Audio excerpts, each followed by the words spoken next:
जीवन में ऐसे क्षण आते हैं जब बहुत कुछ कहना चाहते हुए भी शब्द जैसे कहीं खो जाते हैं।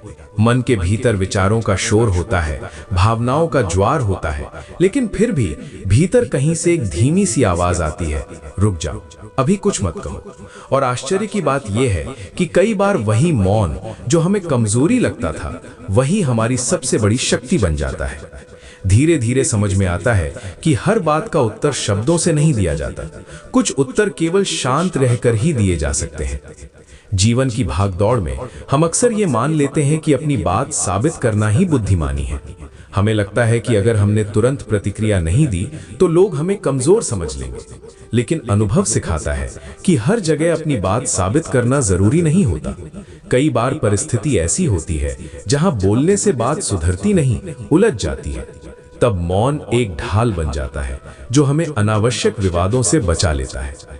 श्रीमद् भगवद गीता में भी भगवान कृष्ण अर्जुन को समझाते हैं कि बुद्धिमान व्यक्ति वो नहीं जो हर स्थिति में प्रतिक्रिया दे, बल्कि वो है जो स्थिति को समझकर सही समय पर सही निर्णय ले।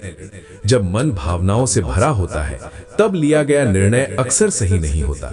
इसलिए कभी कभी मौन मन को शांत होने का समय देता है ताकि हम परिस्थिति को स्पष्ट रूप से देख सकें। हम सभी ने जीवन में ऐसे क्षण देखे हैं जब क्रोध में कही गई बात बाद में पछतावे का कारण बन जाती है। उस समय लगता है कि काश उस क्षण हम थोड़ा रुक जाते, थोड़ा शांत रह जाते। यही मौन की शक्ति है।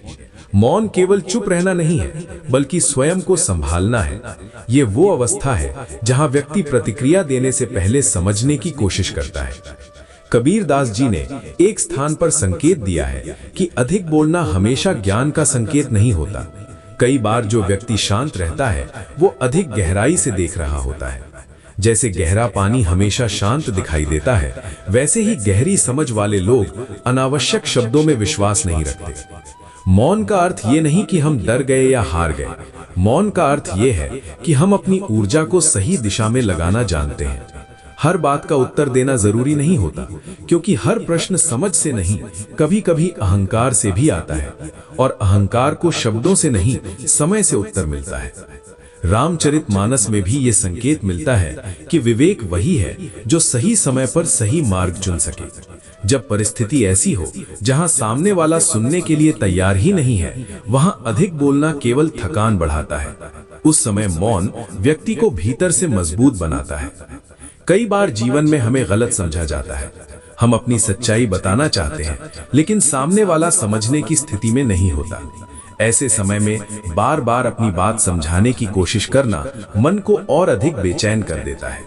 मौन उस बेचैनी को कम करता है, क्योंकि वो हमें ये स्वीकार करना सिखाता है कि हर व्यक्ति हर बात को तुरंत नहीं समझ सकता। सूरदास जी ने प्रेम को सबसे बड़ा ज्ञान कहा है। प्रेम में जोर नहीं होता, प्रमाण नहीं देना पड़ता। प्रेम में धैर्य होता है। मौन भी धैर्य का ही एक रूप है। जब व्यक्ति मौन में रहता है तो वो परिस्थिति को समय देता है। कई बार समय वो स्पष्टता दे देता है जो शब्द नहीं दे पाते। श्री राम ज्ञान मंत्र जैसे प्रयासों का उद्देश्य भी यही समझाना है कि आध्यात्मिकता केवल पूजा या पाठ तक सीमित नहीं है। जीवन की छोटी छोटी परिस्थितियों में सही निर्णय लेना भी एक प्रकार की साधना है। जब हम अनावश्यक विवादों से बचते हैं, जब हम प्रतिक्रिया देने से पहले सोचते हैं, तब हम भीतर से मजबूत बनते हैं। मौन हमें यह भी सिखाता है कि हर बात को व्यक्तिगत रूप से लेने की जरूरत नहीं है। कई बार लोग अपने अनुभवों के आधार पर व्यवहार करते हैं। उनकी सोच, उनका दृष्टिकोण उनके अनुभवों से बना होता है। जब हम ये समझ लेते हैं तो हमें हर बात का उत्तर देना जरूरी नहीं लगता। उपनिषदों में भी मौन को ज्ञान का एक रूप बताया गया है, क्योंकि जब मन शांत होता है तभी व्यक्ति अपने विचारों को स्पष्ट रूप से देख पाता है। जब मन में बहुत अधिक शोर होता है तब सही और गलत का निर्णय करना कठिन हो जाता है। मौन उस शोर को धीरे धीरे कम करता है। ये भी सच है कि हर जगह मौन रहना बुद्धिमानी नहीं होती। जहां अन्याय हो, जहां किसी का अहित हो रहा हो, वहां सही बात कहना भी जरूरी है। लेकिन जहां केवल अहंकार की टकराहट हो, जहां केवल अपनी बात मनवाने की जिद हो, वहां मौन सबसे बड़ी बुद्धि बन जाता है। धीरे धीरे व्यक्ति समझने लगता है कि हर प्रतिक्रिया जरूरी नहीं होती। कुछ बातें समय पर छोड़ देना ही बेहतर होता है। जैसे आसमान हर बादल को रोकने की कोशिश नहीं करता, वैसे ही बुद्धिमान व्यक्ति हर स्थिति को नियंत्रित करने की कोशिश नहीं करता। मौन हमें भीतर से मजबूत बनाता है, क्योंकि ये हमें अपने विचारों को देखने का अवसर देता है। जब हम थोड़ा रुकते हैं, थोड़ा शांत होते हैं, तब हमें अपने ही मन की आवाज सुनाई देने लगती है, और कई बार वही आवाज हमें सही दिशा दिखाती है। अंत में बस इतना समझना जरूरी है कि मौन कमजोरी नहीं है, ये समझ का संकेत है। ये वो अवस्था है जहां व्यक्ति शब्दों से अधिक अपने संतुलन को महत्व देता है। जब व्यक्ति भीतर से संतुलित होता है, तब बाहरी परिस्थितियां उसे उतना प्रभावित नहीं कर पाती। अगर ये विचार आपके मन को छू गए हों, तो श्री राम ज्ञान मंत्र को जरूर सब्सक्राइब करें। इस वीडियो को लाइक करें, अपने अनुभव कमेंट में साझा करें और इसे अपने प्रियजनों के साथ शेयर करें।